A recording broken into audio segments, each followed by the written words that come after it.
हे लंकेश, यदि आपको अपने योद्धाओं की शक्ति पर बड़ा मान है तो मैं श्री राम की ओर से आपके समस्त योद्धाओं को चुनौती देता हूं। मैं अपना पैर आपके इस दरबार में जमा देता हूं। यदि आपका कोई योद्धा इस पैर को धरती से उठा सके तो मैं अपने स्वामी की ओर से यह वचन देता हूं कि वो अपनी हार मानकर इस लंका से वापस चले जाएंगे। जय श्री राम।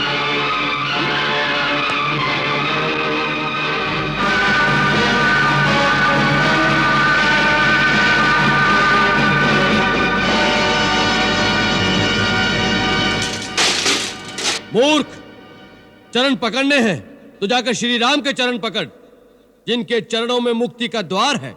मेरा पैर क्यों पकड़ता है? मेरी चुनौती आपके योद्धाओं को थी, आपको नहीं। आपको तो मैं फिर यही कहूंगा, श्री राम के चरण पकड़ लीजिए तो आपका कल्याण हो जाएगा। मैं कल सूर्योदय तक का समय देता हूं, उसके पश्चात लंका पर चढ़ाई कर दी जाएगी।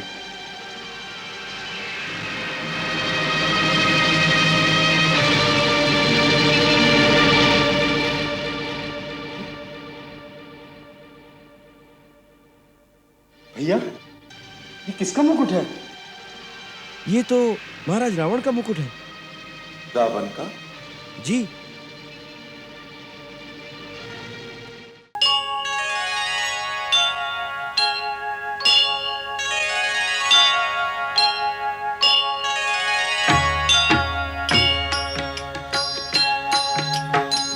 सीताराम चरित अति पावन, मधुर सरस अरु अति मन भावन।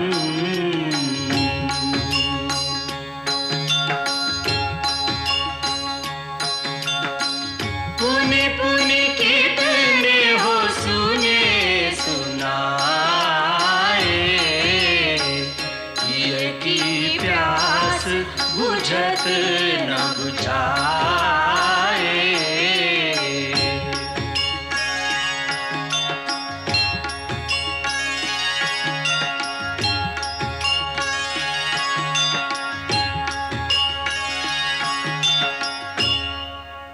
यदि यही बात है तो हमारे होते हुए तुम अपने आप को निस्सहाय मत समझो। अंगद, तुम हमारे पुत्र समान हो। हम तुम्हें तुम्हारा राज्य वापस दिलाएंगे। तुम्हारे पिता की गद्दी पर तुम्हारा ही अधिकार है। तुम अपने आप को विवश मत समझो। अपने हृदय में प्रतिशोध की ज्वाला को बुझने मत दो। तुम राम के विश्वसनीय हो। उसका लाभ उठाकर अकेले में चुपचाप उसका वध करके अपने पिता की हत्या का बदला ले लो। यही एक वीर पुत्र का कर्तव्य है।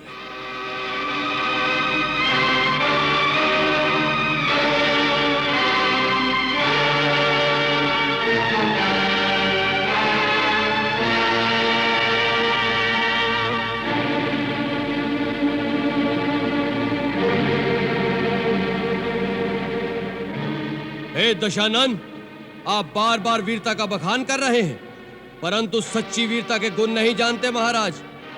प्रतिशोध वीरता की निशानी नहीं होता और कायर कभी शत्रु को क्षमा करने का साहस नहीं कर सकता। यदि श्री राम प्रभु आपके अपराधों को भूलकर आपको अपनी शरण में आश्रय प्रदान कर दे तो यह उनकी महानता है, उनकी उदारता है, उनकी परम वीरता है, कायरता नहीं। जिन्होंने अपने बाणों से आपकी नानी ताड़का, आपके मामा मारीच, आपके भाई खर दूषण जैसे योद्धाओं को आपकी विशाल सेना समेत अकेले ही मार दिया, उन्हें शक्तिहीन मत समझिए। वो तीनों लोगों के स्वामी हैं। मेरे महाबली पिता ने मरते समय मुझे ये भेद बताया था और आज्ञा दी थी कि मैं उनके श्री चरणों की सेवा करता रहूं। इसलिए आपको मुझ पर दया करके मेरी सहायता की आवश्यकता नहीं। अब अपने आप पर दया कीजिए और हो सके तो श्री राम की शरण में जाकर अपने देश और राक्षस जाति का नाश होने से बचा लीजिए। बस!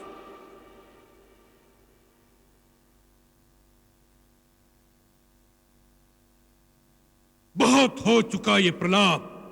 मतिमंद, तूने रावण की शक्तियों को नहीं पहचाना। हमारा हाथ खड़क की ओर जाता है तो आकाश में लोकपाल भय से कांपने लगते हैं। जिन भुजाओं ने स्वयं कैलाश को उठा लिया था, उन भुजाओं के फड़कने मात्र से देवता, गांधर्व और नक्षत्र भी भय से सांस रोक लेते हैं। तुम्हारी सेना में ऐसा एक योद्धा तो बताओ जिसके साथ युद्ध करने में रावण को आनंद मिले। आपने सत्य कहा, हमारी सेना में ऐसा कोई नहीं जो आपसे लड़ने में शोभा पाए। नीति कहती है कि प्रीति और बैर बराबर वालों से ही करना उचित है। आप जैसा पापी, कामी, स्त्री लोलुप जो छुपकर धोखे से पराई स्त्री को चुराता फिरे, ऐसे नीच के साथ युद्ध करके किसकी शोभा बढ़ेगी? सावधान अंगद,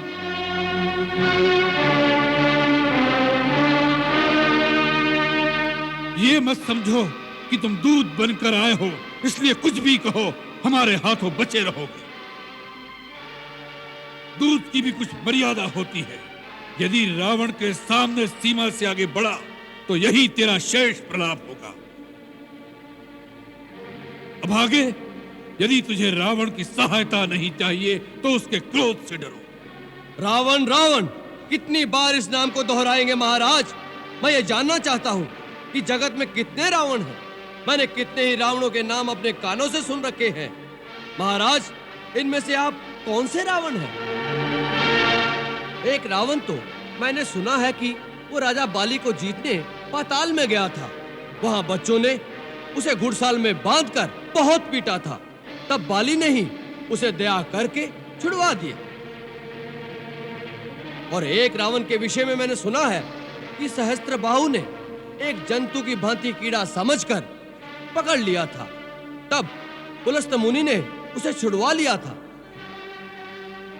एक और रावण की बात कहने में संकोच लगता है, क्योंकि कहते हैं मेरे पिताश्री उसे अपनी काख में दबाकर अपनी पूजा करते रहे।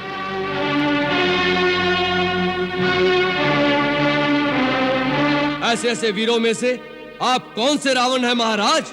मूर्ख, हम वही बलवान रावण हैं जिनकी भुजाओं की लीला कैलाश पर्वत जानता है। हमारी शूरवीरता को उमापति महादेव जी ने स्वीकार किया। अपने शीश रूपी पुष्प चढ़ा चढ़ाकर हमने जिसकी पूजा की।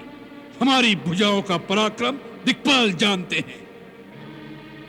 हमारी छाती की कठोरता को दशों दिशाओं के हाथी जानते हैं। उन दिग्गजों के दांत इस छाती से टकरा टकरा कर टूट गए। हम वही जग प्रसिद्ध प्रतापी रावण हैं जिसके चलने से पृथ्वी इस प्रकार डोलती है जैसे नाव में कोई हाथी सवार हो जाए। उस रावण के सामने तू उस मनुष्य राम की बात करता है। शठ, वानरों की सहायता से उसने समुद्र पर सेतु बांध लिया। यही उसकी प्रभुता है। समुद्र को तो पक्षी भी लांग लेते हैं, उससे वे सभी शूरवीर नहीं हो जाते। यदि तेरा स्वामी ऐसा ही योद्धा है तो दूत किस लिए भेजता है? शत्रु से संधि करते उसे लाज नहीं आती?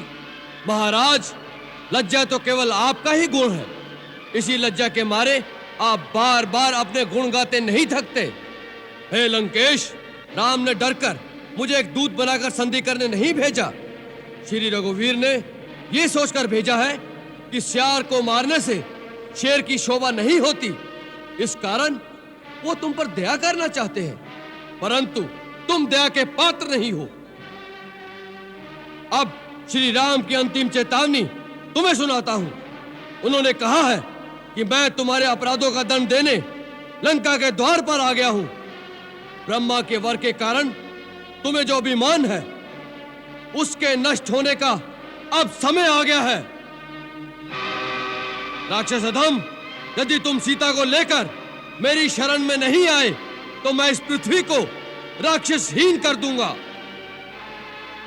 जिस बल के भरोसे तुमने छल से सीता का हरण किया है, उस बल को आज युद्ध भूमि में दिखाओ। मैं मंत्री, पुत्र और बंधु बांधुओं सहित तुम्हारा वध करूंगा, क्योंकि तुम्हारे मारे जाने से तीनों लोक निश्चित हो जाएंगे। इस रावण रूपी जहाज के डूबने का समय आ गया है। अब भी समय है। जिसे श्री राम की शरण में आना हो वो आ जाए। वानर!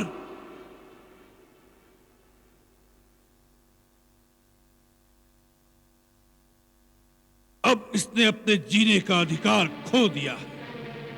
इसी सभा में इसका सिर काटकर इसे रावण की शक्ति का आभास करा दो। आज्ञा का पालन हो।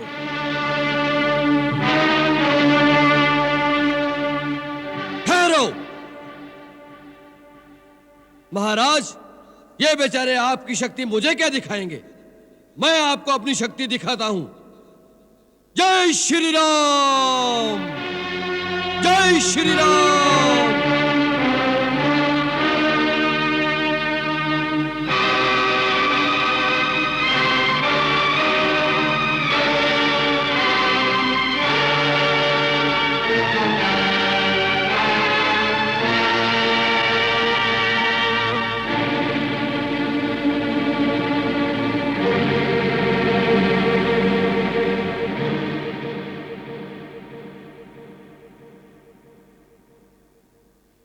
हे लंकेश, यदि आपको अपने योद्धाओं की शक्ति पर बड़ा मान है तो मैं श्री राम की ओर से आपके समस्त योद्धाओं को चुनौती देता हूं। मैं अपना पैर आपके इस दरबार में जमा देता हूं। यदि आपका कोई योद्धा इस पैर को धरती से उठा सके तो मैं अपने स्वामी की ओर से यह वचन देता हूं कि वो अपनी हार मानकर इस लंका से वापस चले जाएंगे। जय श्री राम।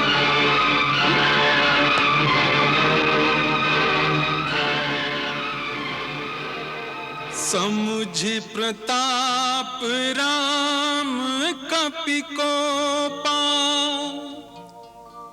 सभा माझ पन करि पद रोपा। जो मम चरण सकसि सठ टारी, फिरहि राम सीता मैं हारी।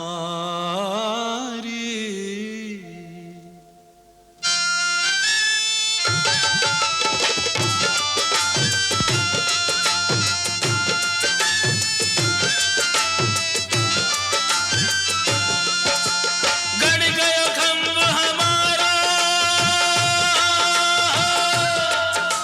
गड़ गयो खंभ हमारा। हिम्मत हो तो याहे उखारो, अंगद बीच सभा में ठारो। बोले राम जी की जय, अंगद बीच सभा में ठारो। बोले राम जी की जय। पैर पकड़कर इस बंदर को धरती में पछाड़ दो।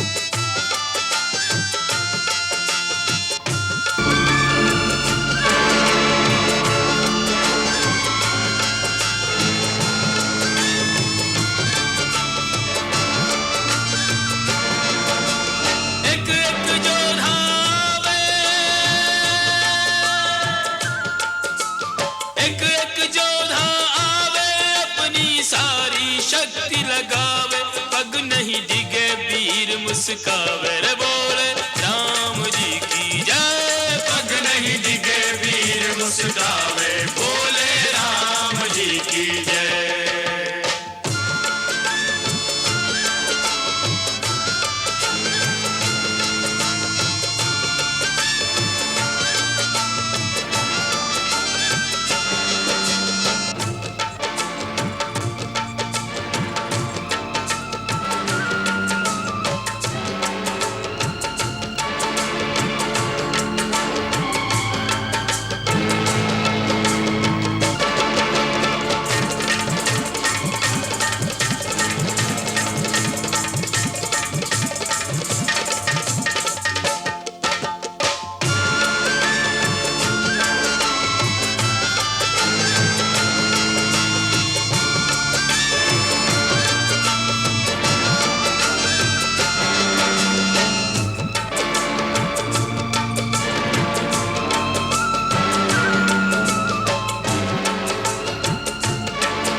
मुस्कावे रे बोले राम जी की जय। पग नहीं डिगे वीर मुस्कावे बोले राम जी की जय।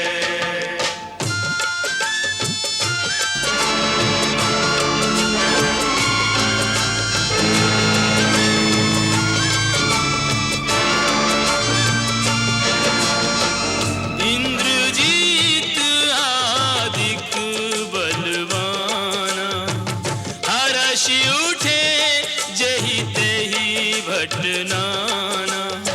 सत नहीं डोले जैसे सतवंती नारी को, मन नहीं डिगे जैसे साधु ब्रह्मचारी को। अटल विश्वास जैसे प्रभु के पुजारी को। पग है अटल यो अंगद बलधारी को। सभा अचंभित सारी, ओ सभा अचंभित सारी, ऐसो नहीं देखो प्रणधारी। या को राम भरोसा भारी बोले राम जी की जय। या को राम भरोसा भारी बोले राम जी की जय। बोले राम जी की जय। बोले राम जी की जय। बोले राम जी की जय।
मूर्ख, चरण पकड़ने हैं तो जाकर श्री राम के चरण पकड़, जिनके चरणों में मुक्ति का द्वार है। मेरा पैर क्यों पकड़ता है? मेरी चुनौती आपके योद्धाओं को थी, आपको नहीं। आपको तो मैं फिर यही कहूंगा, श्री राम के चरण पकड़ लीजिए तो आपका कल्याण हो जाएगा। मैं कल सूर्योदय तक का समय देता हूं, उसके पश्चात लंका पर चढ़ाई कर दी जाएगी।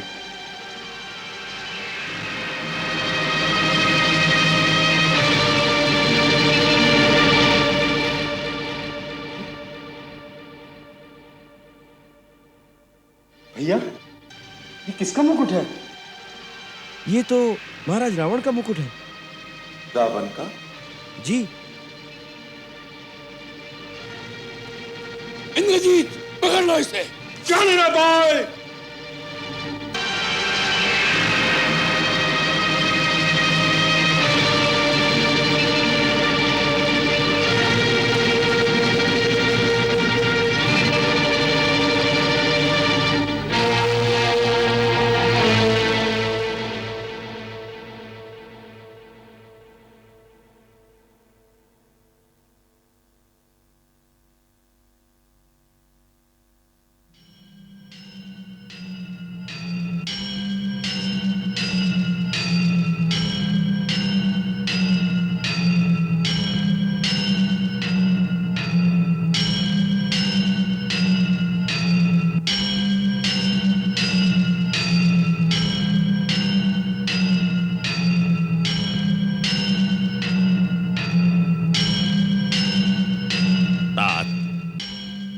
यद्यपि अंगद के शांति प्रस्ताव को तुमने ठुकरा दिया है, फिर भी बात अभी तक तुम्हारे हाथ में है। एक रात में तुम होनी को बदल सकते हो, विप्लव का मुख मोड़ सकते हो। विप्लव? कैसा विप्लव? कहां मच गया विप्लव? जिस रक्तपात की तुम तैयारी कर रहे हो वो विप्लव नहीं तो और क्या है? यह तो वीरों की रण क्रीड़ा है नाना जी। एक युग से असुरों के घर में पड़े अस्त्र शस्त्र जंग खा रहे थे, इसी बहाने उन पर धार रखकर पैने करने का अवसर आ गया है। खर दूषण के साथ एक हाथ से 14 सहस्त्र असुर योद्धा रण की बलि चढ़ गए, उससे तुम्हारी रण पिपासा पूरी नहीं हुई लंकेश। उसी का प्रतिशोध लेने के लिए तो रणचंडी हमारा आवाहन कर रही है। वत्स, इतने विद्वान गुण निधान होकर ये कैसी बचकानी बातें कर रहे हो? तनिक विचार करो। संधि का प्रस्ताव शत्रु पक्ष की ओर से आया है। संधि की शर्त पर विचार नहीं कर रहे नाना जी। सम्मान के साथ सीता लौटा दूं तो उसमें हानि क्या है मेरे लाल? हानि? हानि ही हानि है। आकाश में फहराते रावण के झंडे धज्जियां बनकर धूल में मिल जाएंगी। दसों दिशाएं हमारे नाम पर थूकेंगी। दसों दिशाओं के विजेता ने थूक कर चाट लिया। बड़ी अकड़ के साथ सिंह बनकर सीता को उठा लाया था और सियार के समान भयभीत होकर उसे वापस लौटा दिया। इस प्रस्ताव को मानना ही हमारी पराजय है नाना जी। पुत्र, तुम इस सच्चाई से मुंह मोड़कर बैठे हो कि सारा लोकमत राम के साथ है। देवता, नाग, गंधर्व, ऋषि मुनि, यहाँ तक कि जिन ब्रह्मा और शिव शंकर के वरदान पर अभिमान कर रहे हो, वो भी तुम्हारे कार्य को अधर्म मानकर राम की विजय की ही कामना कर रहे हैं। तुम दिग्विजयी हो, परंतु दिगंत में तुम्हारा हित चाहने वाला कोई नहीं है लंकेश। वत्स, भगवान ब्रह्मा ने देव और दानव ये दो ही पक्ष बनाए हैं। देवताओं का बल है धर्म और दानवों का पक्ष अधर्म, परंतु अंत में विजय धर्म की ही होती है। आपने दिग्विजय के लिए सब लोकों में धर्म का नाश किया है और अधर्म को बढ़ाया है। अब वही अधर्म सर्प बनकर हमें डसना चाहता है। उधर ऋषियों और देवताओं का धर्म उनके पक्ष की वृद्धि कर रहा है। यदि यह युद्ध हुआ तो विजय उनकी ही होगी। उन तुच्छ वानर और मानवों की विजय होगी। नाना जी, आपको यह मतिभ्रम कैसे हो गया? जिन्हें तुच्छ वानर समझ रहे हो, उनमें कितने देवताओं के गुप्त अंश हैं, यह आप नहीं जानते। उनकी सेना में श्वेत और ज्योतिर्मुख भगवान सूर्य के पुत्र हैं।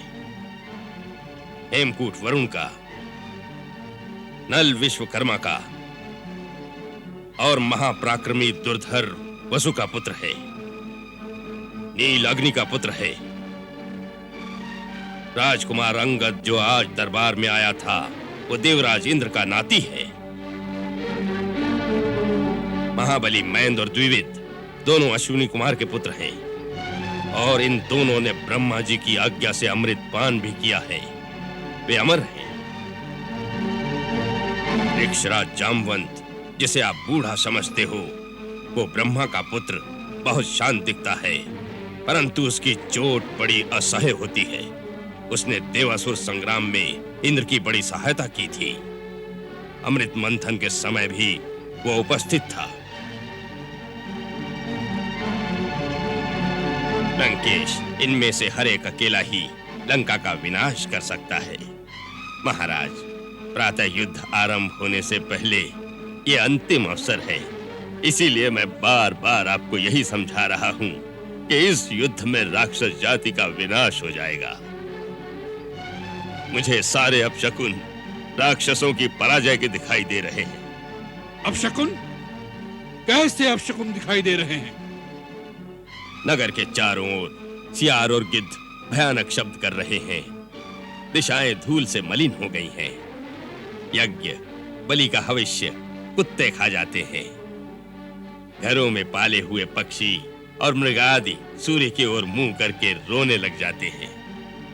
लंकेश, वही राजा चिरकाल तक शासन कर सकता है जो अवसर और समय को देखकर शकुन अपशकुन का विचार करके शत्रु से संधि कर ले।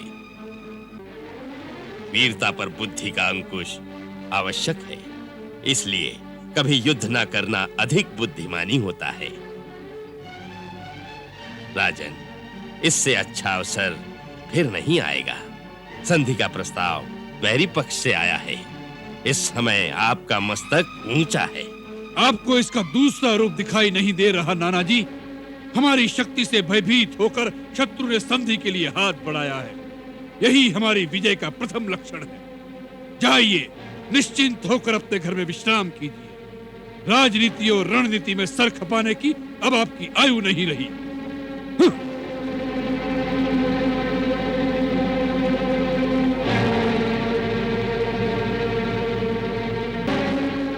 अच्छा हो तव्यता बलियसी।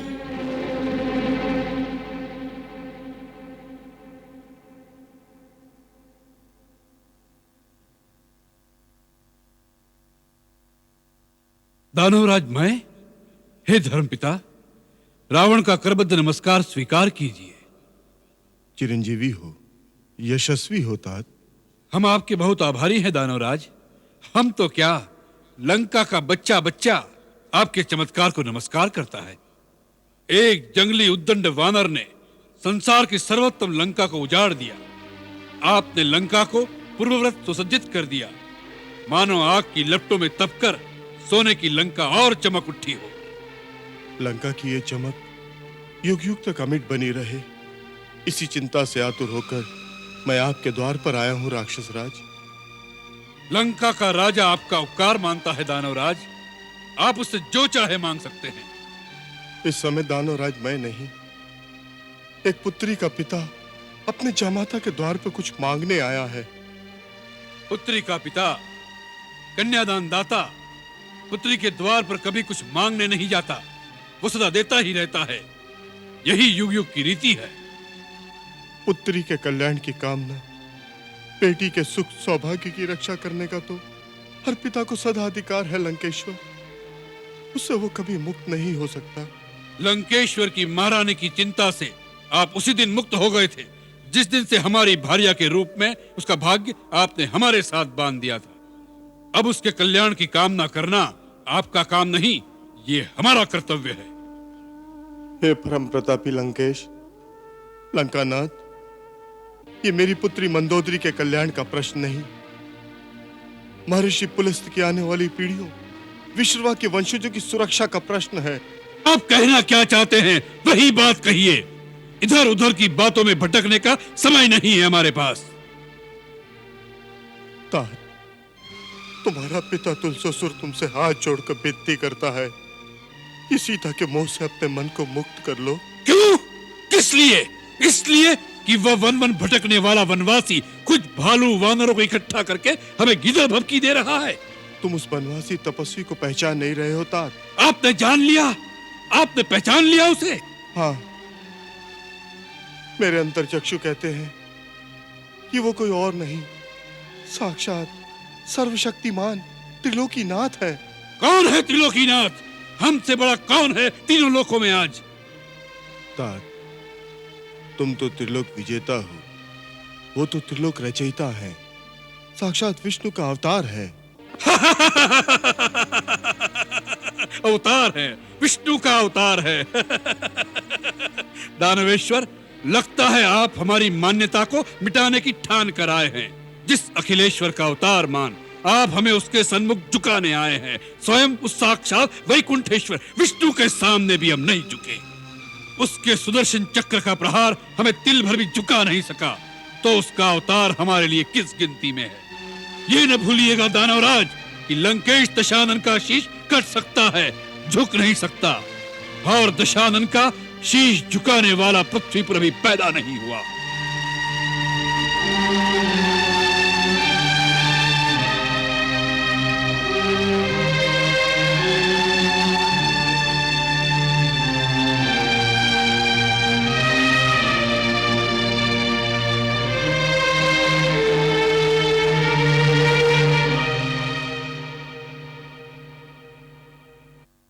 बेटे, मेरे लाल, तप करने जाने से पूर्व कहे हुए तुम्हारे पूज्य पिता के वचन मेरे कानों में गूंज रहे हैं। क्या वो सत्य हो जाएंगे? बड़ों की बात में कुछ तत्व होता है, कुछ तथ्य होता है। अपने नाना जी की बात न मानकर तुमने अच्छा नहीं किया। माता, रावण अब दूध पीता अबोध शिशु नहीं, बड़ों की उंगली के सहारे चलने वाला नन्हा नादान नहीं, पाठशाला में बैठ गुरु के पास पाठ पढ़ने वाला विद्यार्थी नहीं। अपना भला बुरा भली भांति समझता है आपका पुत्र। माता, यही तेरा अहंकार है मेरे बेटे। माता, आपने हमें जन्म अवश्य दिया है, परंतु हमारे जीवन के निर्माता हम स्वयं हैं। स्वयं भू है रावण, एको हम द्वितीयो न अस्ति, न भूतो न भविष्यति। हम हमारा भूत भविष्य वर्तमान स्वयं बनाएंगे। आपको हमारी चिंता करने की कोई आवश्यकता नहीं माता।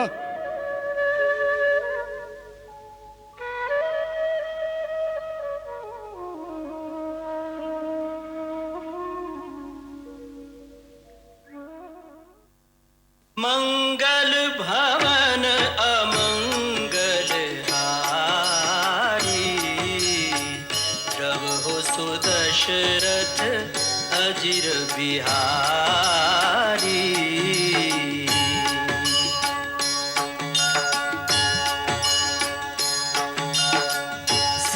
सीताराम चरित अति पावन, मधुर सरस अरु अति मन भावन।